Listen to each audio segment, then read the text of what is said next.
Un grave accident de la circulation s'est produit le samedi 6 août 2022 à Tanda, une localité située au nord-est de la Côte d'Ivoire, faisant 3 victimes dont un décès.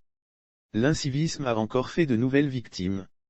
Un véhicule de la société de gardiennage Vig Assistance a effectué une sortie de route au tournant de l'hôpital général de Tanda, occasionnant un mort et 3 blessés graves, samedi 6 août 2022 aux environs de 16h30 m, a rapporté l'agence ivoirienne de presse.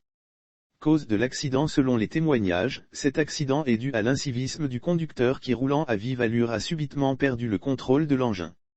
Le conducteur roulait à toute vive allure lorsqu'au tournant, il a dérapé et déraciné le poteau électrique, a déclaré un témoin, connaît-elle présent sur les lieux.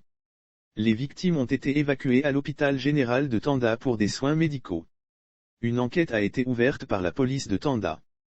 L'ampleur des accidents mortels. Il faut noter les mesures de sécurité routière ont pris un coup ces dernières semaines avec une montée des graves accidents de route en Côte d'Ivoire. En effet, cet accident intervient 5 jours après 2 accidents mortels survenus, lundi 1er août 2022, ayant enregistré un lourd bilan humain, et endeuillé de nombreuses familles. Lire aussi Côte d'Ivoire, après le lundi noir, un enfant de 8 ans fauché par un automobiliste, le conducteur prend la fuite. Le premier accident tragique s'est produit sur l'axe Alépé-Abidjan, entre un Gbaka et un poids lourd ayant fait 26 victimes dont 21 décès selon le groupement des sapeurs-pompiers militaires, GSPM, et un deuxième survenu sur l'axe Konon-Flayamoussoukro, 16 morts et des blessés.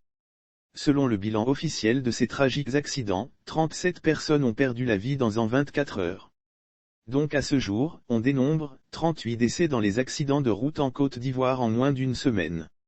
Selon l'Office de sécurité routière, OSE, plus de 90% des accidents de la circulation en Côte d'Ivoire sont liés aux facteurs humains, c'est-à-dire l'indiscipline sur les routes, à savoir le non-respect du code de la route, le non-respect de la distance de sécurité, la conduite en état d'ivresse ou encore les excès de vitesse. Le gouvernement doit prendre des mesures plus fermes face à la montée alarmante de ce phénomène, en invitant les usagers de la route à plus de vigilance sur les routes.